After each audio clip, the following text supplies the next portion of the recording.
Hello guys, सुबह हो चुकी है और आज की सुबह थोड़ी धुंधली धुंधली है। सूर्यदेव भी निकलेंगे, थोड़ा इंतज़ार है और थोड़ा थोड़ा निकल भी रहे हैं। इसी के साथ हमने कड़क सी चाय बना के पी, ज़रूरी काम सारा ख़त्म किया और जिसके बाद में हमने अग्निदेव को चाय अर्पण की और चूल्हे पे सब्जी चढ़ाई। सभी को चाय दी, चाय एक साइड ढक के रखी ताकि जल्दी से ठंडी ना हो, क्योंकि सर्दियों के मौसम में चाय जल्दी ठंडी हो जाती है। सब्जी के लिए हमें धनिया लेने गए। वैसे हम खेत पे ही रहते हैं, हमारा घर गांव से थोड़ा बाहर है। ये हमारा कुआँ है, हम कुएँ का ही पानी इस्तेमाल करते हैं पीने में भी और नहाने में भी।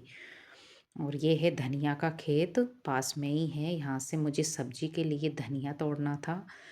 धनिया की खुशबू काफ़ी अच्छी होती है और सर्दियों में धनिया आराम से कहीं भी मिल जाता है, अक्सर गांव में। और इससे सब्ज़ी बहुत ही टेस्टी बनती है, आप सभी जानते हैं। और यहाँ आ गई मैं घर, बच्चे भी उठ गए हैं। यहाँ इन्होंने दूध पिया और मेरी सब्ज़ी मैं चढ़ा के गई थी, उसमें भी उबाल आया।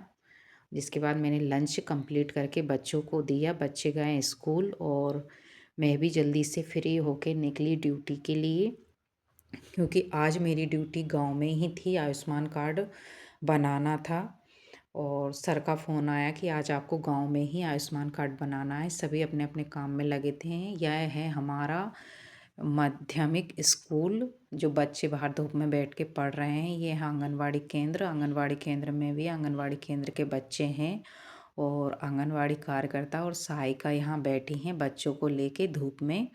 ये भी आराम से धूप सेक रही हैं और मुझे इन्हीं के पास आना था आयुष्मान कार्ड बनाने के लिए।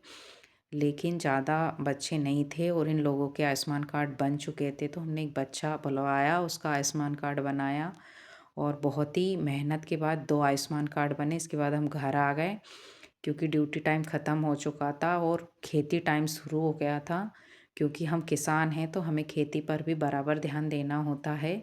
और मैं चल दी खेत पे, क्योंकि खेत में बहुत दिन से गई थी नहीं, एक दूसरा खेत था। यहाँ ये लोग कितने आराम से सो रहे हैं और हम धीरे धीरे गांव से निकल गए हैं। यहाँ आ रही है रेलगाड़ी, आवाज़ आ रही है, देखिए कितनी लंबी रेलगाड़ी है।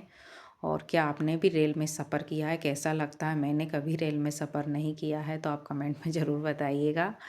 और यहाँ हमें रेल की पटरी से होके ही खेत पे जाना पड़ता है और रेल पटरी पटरी हम खेत पे पहुँच जाते हैं।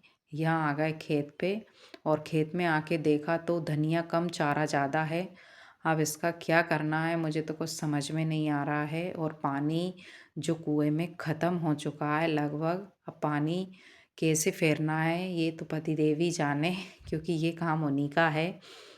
और मैं ये रखा है हमारा अंजन। और मैंने पहले तो पूरे खेत को अच्छे से देखा, यहाँ हर जगह मुझे चारा ज़्यादा नज़र आ रहा था। मैंने उन्हें फ़ोन लगाया लेकिन वो तो क्रिकेट खेलने निकल चुके थे। लेकिन ठीक है, अब मुझे तो मेरा काम करना था। यहाँ मैंने चारा उखाड़ने का काम किया, लेकिन 1-2 घंटे में थोड़ा सा चारा उखड़ा और मैंने इसी को भर लिया कट्टे में, क्योंकि बहुत देर हो चुकी थी और अब शाम भी होने वाली थी और घर बहुत दूर था, तो मुझे घर भी जाना था। और देखिए किस तरह से खेत में चारा भरा हुआ है और इसमें कीटनाशक दवाई भी डलेगी और चारा जलने की दवाई भी डलेगी, तभी जाके चारा मिट पाएगा। और हम निकल लिए हैं घर पे खेत को बाय बोल के। और यहाँ हमारे पतिदेव आ गए मोटरसाइकिल से हमें लेने। चलो ये अच्छा हुआ, हमारी जान बची, क्योंकि बहुत दूर खेत था, कम से कम 2 किलोमीटर हमें चल के जाना था।